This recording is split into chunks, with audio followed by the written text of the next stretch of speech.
Let me, Kelly O'Donnell, NBC. Thank you, Mr. President.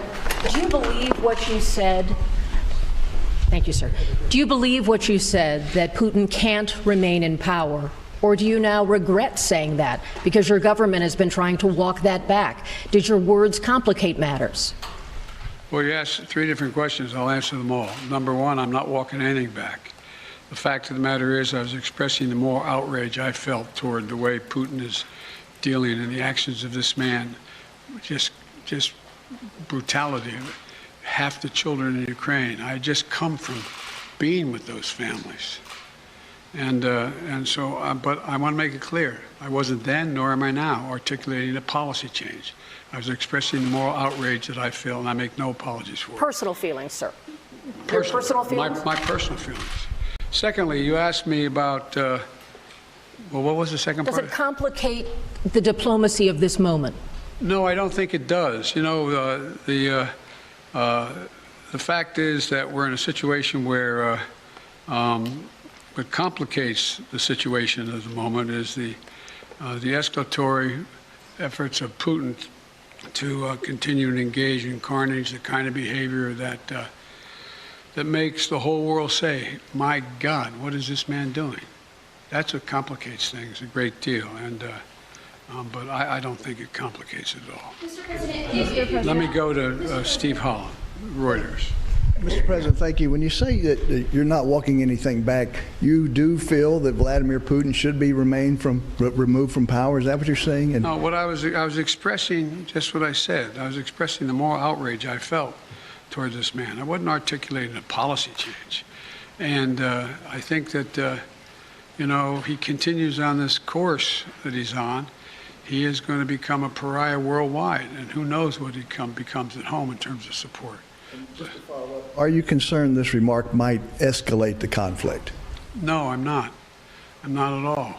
Look, Thank you. and you know, look, the other thing is that a couple people have asked me as well, might as well speak to it unless you want to ask the question, but you know, that other governments have suggested that this is a problem, I'm escalating things. No. And has it weakened NATO? No, it hadn't. NATO has never, ever, ever, ever, ever, ever been as strong as it is today. Never. so if saying he cannot remain in power does not mean regime change, what does it mean? It means that I would hope it was expressing my outrage. He shouldn't remain in power. Just like, you know, bad people shouldn't continue to do bad things. But it doesn't mean we have a fundamental policy to do anything to take Putin down in any way. What made you add that? Because that wasn't in your prepared remarks, we were told. So what made you add that at the end, Mr. President? Because I was talking to the Russian people. The last part of the speech was talking to the Russian people, telling them what we thought. And I was communicating this to not only the Russian people, but the whole world.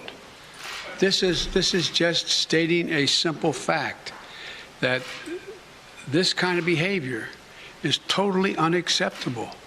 Totally unacceptable. And the way to deal with it is to strengthen and keep NATO completely united and help Ukraine where we can. Cleve, you had a question. Where is he? Thanks, Mr. President. On your budget, you've said repeatedly at the State of the Union that you're not for defunding the police. I do wonder how much emphasis you think should be put on alternative forms of crime prevention, not just defunding the police, but you know, crime reduction in communities. Oh, a significant amount. I've laid that out in detail in the budget.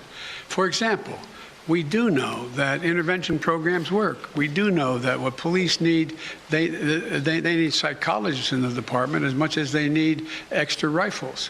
They need people who are in the department who can deal with the crisis that the police are going through as well, dealing with their crises, dealing with their mental state and how they're handling things. They need social workers engaged with them. I lay it all out. And it all works. If you see these community intervention programs, they work. They actually reduce crime. They significantly reduce crime. So that's a big piece of it. Just a follow-up. Is any of it related to political pressure from Republicans saying that Democrats are soft on crime, that, you know, that you guys are careening to the left? Isn't it kind of fascinating? When I first got elected, I was being beat up because I supported the police too much for the previous 30 years. No, that's what I think. Ozma. Well, surprised to get called. Thank you, Mr. President. Are you willing to try to meet with Vladimir Putin? And I have a quick follow-up to that. When you last met with him face-to-face in Geneva, you had described that as a productive conversation. You said that he did not want a Cold War. And do you feel, given the actions, though, that have happened over the last few months, I guess I'm asking what has changed in his mind? I don't know what's changed his mind. His behavior has changed. When we met, remember what we were talking about. We were talking about setting up a strategic dialogue and talking about the relationship of NATO and Russia and facing off in the regions and how we could have more transparency and all the rest. It was a normal discussion I had going all the way back to Kosygin and others back in 100 years ago when I was a young senator. And so what changed was nothing remotely approaching that. Remember when he first met with me, he said, I have two objectives. This is the second or third time I met with him. He said, I have two objectives. One is to make sure that they never become part of NATO, and two, to make sure there are no long-range missiles in there, in Ukraine. I said, we could deal with the second one easily, but we can't close the door on the first. Because when we talk about missiles, we want to talk about what's also on the Russian border heading toward Europe. Do both. And then, if you notice, that demand list of his, not with me, with others, have escalated significantly in terms of what he thinks is necessary. Thank you.